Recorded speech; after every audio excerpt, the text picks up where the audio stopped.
तो आज हम करेंगे कुछ पर्सनल बातें। ठीक है, ओके।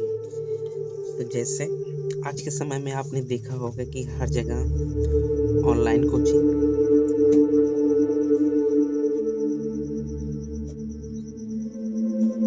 और ऑफलाइन कोचिंग चल रही है। ठीक है, आप इस वीडियो को ध्यान से देखिए और इसमें हम कुछ ऐसी बातें करेंगे जो शायद हर व्यक्ति के अंदर यह बातें चल रही होंगी। ठीक है, तो आज के ज़माने में ऑनलाइन कोचिंग और ऑफलाइन कोचिंग दोनों चल रहा है। ऑफलाइन हम लिख लेते हैं, ठीक, और ऑनलाइन। अब दोनों के बेनिफिट्स और दोनों के नुकसान के बारे में आज हम जानेंगे। ठीक है, तो ऑनलाइन में आपको बहुत ही कम फीस पे करना होता है। इसमें मिनिमम होता है और इसमें फी मैक्सिमम होता है। ठीक है, तो आपके ऊपर यह डिपेंड करता है कि आप किस जो है प्लेटफॉर्म पर पढ़ना चाहेंगे। जैसे ऑनलाइन पढ़ना चाहते हैं या ऑफलाइन। ऑफलाइन में पढ़ने का फ़ायदा यह है कि आपको सब कुछ फिजिकली दिखाई देगा। ऑनलाइन में क्या होगा कि आपको सब कुछ डिजिटली दिखाई देगा। ठीक है, अब देखिए, ऑनलाइन पढ़ने का भी फ़ायदा है, ऑफलाइन पढ़ने का भी फ़ायदा है। यहाँ आपको रियल एक्सपीरियंस होता है और यहाँ पे आपको डिजिटल एक्सपीरियंस होता है। कहने का मतलब ये है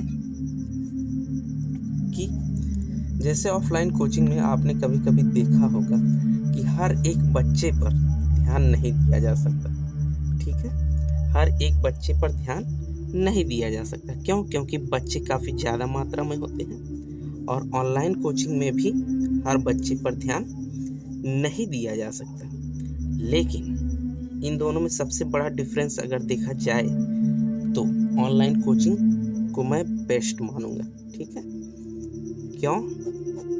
क्योंकि इसमें आप जब पढ़ते हो ना तो आपका जो फोकस होता है, ठीक है, फोकस डिस्ट्रैक्टेड नहीं होता। जैसे आप किसी प्लेटफॉर्म पर पढ़ रहे हैं तो आपका फोकस डिस्ट्रैक्टेड नहीं होगा क्योंकि आप पैड बैच परचेज़ की होंगी। पैड मतलब आप फीस दे के पढ़ रहे होंगे, यूट्यूब से नहीं। और ऑफलाइन में भी पैड होता है, बट यहाँ पे हर एक टीचर जो है हर एक बच्चे को ध्यान नहीं दे सकता। क्यों? क्योंकि जैसे मान लो अगर कम बच्चे हैं तो बात सही है, लेकिन अगर ज़्यादा बच्चे हैं तो सही नहीं है। और जब आप ऑनलाइन से पढ़ते हैं ना तो आप फोकस होके, मान लीजिए एक लेक्चर 1 घंटे का है तो आप बैठ के पढ़ेंगे, आपको वह पूरा लेक्चर कोई अगल बगल का छात्र डिस्ट्रैक्ट करने वाला नहीं है। लेकिन वहीं अगर आप यहाँ पढ़ रहे हैं तो आपको कोई भी टच करके बोलेगा अरे ये नहीं, ये ऐसा नहीं, वैसा। ठीक है, तो इसमें जो है डिस्ट्रैक्शन हो सकता है। लेकिन दोनों में फ़ायदा तो दोनों का होता है। ठीक है, अब नुकसान के बारे में। नुकसान जैसे ऑफलाइन कोचिंग कहीं दूर है तो आप 1 किलोमीटर 2 किलोमीटर दूर जाके पढ़ते हैं और ऑनलाइन में आप घर बैठकर पढ़ते हैं, बैठकर कहीं भी पढ़ सकते हैं और यहाँ आपको स्ट्रगल करना पड़ता है। ठीक, इसमें आपको जाकर पढ़ना होता है और इसमें आप बैठ के कहीं भी पढ़ सकते हैं।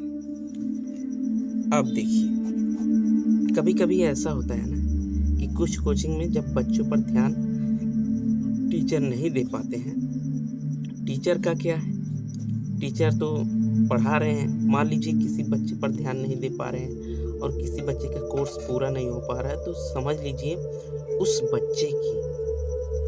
बच्चे का जो बेस होता है ना कहीं वो गड़बड़ होता है। ठीक है, लेकिन वहीं जब ऑनलाइन में आप पढ़ते हैं तो आप खुद से प्रिपेयर होते हैं। यहाँ जो है आप उतना मेंटली और फिजिकली जो है उतना प्रिपेयर तो होते हैं, लेकिन पूर्ण रूप से आप एकदम एफर्ट नहीं कर पाते, और यहाँ आप एफर्ट्स लगा सकते हैं। ठीक है, आप मेरी बात को समझ रहे होंगे कि मैं कहना क्या चाह रहा हूँ। ठीक है, कहने का मतलब ये है कि जैसे मान लो टीचर बीमार हो गया या कहीं चला गया, तो आपका जो सिलेबस है वो पूरा नहीं हुआ। ठीक, आपका सिलेबस पूरा नहीं हुआ। और इसमें क्या है ना कि टीचर कहीं भी जाएगा, वह ज़्यादा,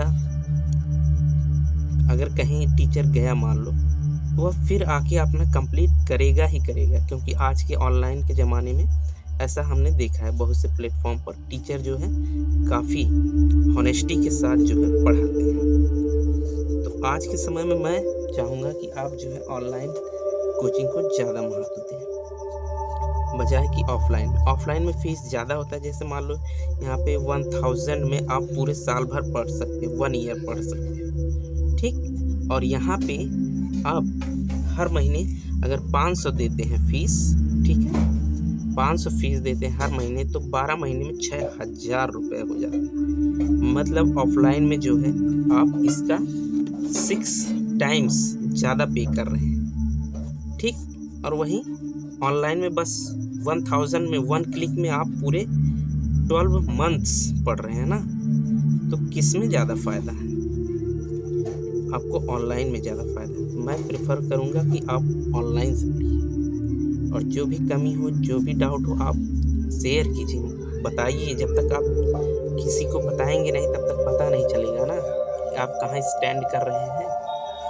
तो आप जो है अपने टीचर से, आप किसी एक को अपना मेंटर ढूंढिए, और उससे जो है अपनी बातों को बताइए, शेयर कीजिए। जैसा वो कहता है, डायरेक्शन देता है, उस डायरेक्शन को एनालिसिस करिए कि यह मेरे लिए बेनिफिट है या मेरे लिए लॉस है।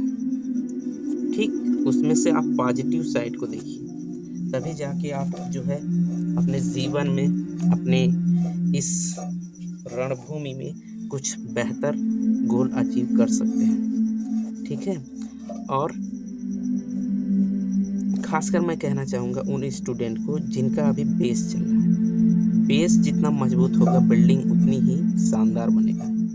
यह बात फिलहाल मैं तो शायरी नहीं जानता, बट बेसिक बातें मुझे भी पता है कि अगर आपका बेसिक क्लियर है, आपका बेस मजबूत है, तो आपका इमारत उतना ही शानदार बनेगा। ठीक है, तो आप जो है अपने मेंटर से, अपने जो भी टीचर हैं, उनसे आप बात करिए। आप कहिए कि ये समस्या है और इसको कैसे दूर किया जा सकता है, और क्या करना चाहिए। ठीक, तो मैं चाहूँगा कि आप जो है ज़्यादा से ज़्यादा ऑनलाइन पढ़ा कीजिए, लेकिन ऑनलाइन के नुकसान भी होते हैं। जैसे आप एक वीडियो से दूसरी वीडियो, दूसरे से तीसरे, तीसरे से चौथे, अगर खासकर जब आप यूट्यूब से पढ़ते हैं तब ऐसा होता है ना।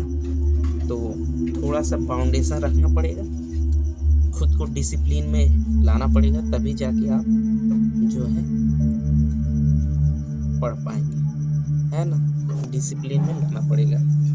ठीक, और चाहो तो आप बिना फीस के भी, आज के समय में ऐसा हमारी टेक्नोलॉजी ऐसा डेवलप हो गई है, बिना फीस के भी आप पढ़ सकते हैं और बहुत अच्छा नॉलेज गेन कर सकते हैं, क्योंकि बहुत सारा फ्री का कंटेंट पड़ा हुआ है।